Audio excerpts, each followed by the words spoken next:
जय श्री राम साथियों, आप सभी का स्वागत है मेवाड़ी चान यूट्यूब चैनल पर। साथियों, ये जो हमारा यूट्यूब चैनल है, ये यूट्यूब चैनल एक पर्टिकुलर विशेष उद्देश्य के लिए बना है।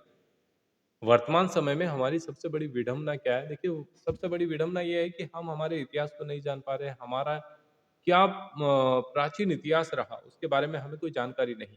कहीं न कहीं हमारा लैक ऑफ नॉलेज हो गया, जहाँ पर हमारे इतिहास को हमसे छुपाया गया। राजपूताना एक ऐसा क्षेत्र था जहाँ से बाहरी आक्रमणकारी जहाँ जितने भी आए उन्होंने सबसे पहले राजपूताना एरिया पर जो है आक्रमण किया और वहाँ से सबसे ज़्यादा प्रतिरोध का सामना करना पड़ा, सबसे ज़्यादा विरोध वहीं से हुआ।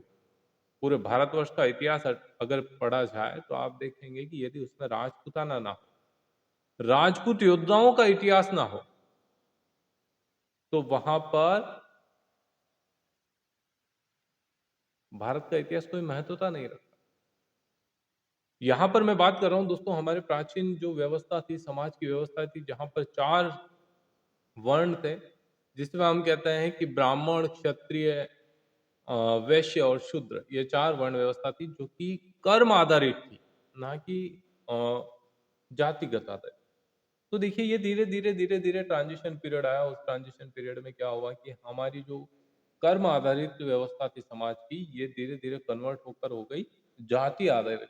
और जैसे ही जाति आधारित ये व्यवस्था हुई, इस जाति आधारित व्यवस्था में आप ये ध्यान रखिएगा कि बहुत सारी कुरीतियाँ ऐड हुई। कुरीतियाँ क्यों? क्योंकि कुछ विशेष लोग अपना फ़ायदा लेना चाहते थे, अपना लाभ लेना चाहते थे, अपना कुछ वर्चस्व बनाना चाहते थे और उस वर्चस्व को बनाए रखने के लिए उन्होंने समाज को कुत्सित कर दिया। समाज में जो है इस प्रकार का गंदा संक्रमण फैला दिया जिससे कि आज आप देखेंगे कि किस प्रकार से एक नेता भी अपना प्रलोभन सिद्ध करने के लिए प्रजा को या आम जन जो उसका अनुयायी है, जो उसको मानता है, उसको भड़का देता है आसानी से। विद्रोह हो जाता है, हड़कंप मच जाती है, हड़तालें हो जाती है, विरोध होता है। कुछ हद तक सही है, लेकिन उसका उद्देश्य लोगों को पता ही नहीं चल पाता। बहुत सारे ऐसे होते हैं कि जैसे कि उसके नेता ने बोला और उसको सीधा फ़ॉलो अप करना। ऐसा नहीं, आप भी तो पढ़े लिखे हैं, आप खुद समझदार हैं। आपको खुद को ये पता होना चाहिए कि मैं क्या करने जा रहा हूँ और मुझे क्या करना है। तो साथियों जो हमारा मेवाड़ी शान यूट्यूब चैनल है, ये यूट्यूब चैनल आपको राजपूताने का इतिहास बताएगा। पूरे राजपूताने में जितनी भी शौर्य गाथाएँ हुई, जितने भी युई वीर योद्धाओं के द्वारा जो है युद्ध लड़े गए, संघर्ष किए गए, उन संघर्ष को आप तक पहुँचाएगा। पूरी ऑथेंटिक तरीके से हम आप तक ये संघर्ष की पूरी जानकारी पहुँचाएँगे। शुरुआत करने वाले हैं हम हमारे मेवाड़ से, मेवाड़ जिला से मैं भी बिलॉन्ग करता हूँ।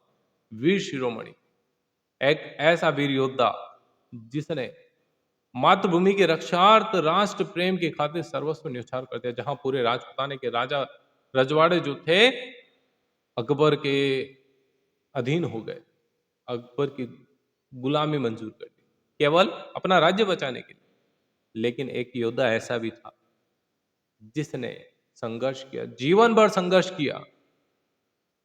मुगल बादशाह अकबर पूरे भारत पर शासन कर चुका था, पूरे भारत पर अधिकार कर चुका था, पूरे भारत का बादशाह बन चुका था, शहंशाह बन चुका था। लेकिन उसके दिल में भी एक दर्द था, अरे यार मेवाड़ में कैसे नहीं जीत पा रहा? और उस मुट्ठी भर मेवाड़ के क्षेत्र को एक वीर योद्धा ने बचाया। जानते हैं आप सभी? महाराणा प्रताप। साथियों, मैं अजय पंडित, मेवाड़ धरा से, और मुझे प्राउड फील होता है कि हमारी मेवाड़ धरा में ऐसे वीर योद्धा जन्म लिए। जयमल राठौड़ चित्तौड़ संघर्ष में, पत्ता सिसोदिया चित्तौड़ संघर्ष, कल्लाजी राठौड़ चित्तौड़ संघर्ष, और उसके बाद महाराणा प्रताप का तो पूरा संघर्ष ही संघर्ष रहा जीवन। उन्होंने कभी भी राजसी सुख नहीं भोगा। क्यों? क्योंकि उन्हें अपनी मातृभूमि से प्रेम था। आप ये भी जानते हैं कि हमारे राजपूताना क्षेत्र में जितने भी राजा रजवाड़े थे, उनमें बहुत सारे ऐसे राज्य थे जिनमें प्रतिनिधि भगवान का अंश होता था। जैसे हमारे मेवाड़ की बात करें तो हमारे मेवाड़ में मेवाड़ का राजा कौन है? एकलिंगनाथ जी। तो मेवाड़ के राजा एकलिंगनाथ जी थे और मेवाड़ के जो राजा बनते थे मेवाड़ के गुहिल वंश के, वो अपने आप को एकलिंग का दीवान कहते थे। तो ऐसे इतिहास की रोचक घटनाएं जो हमसे छुपाई गई, उसको आप मेवाड़ी शान यूट्यूब चैनल पर देखेंगे।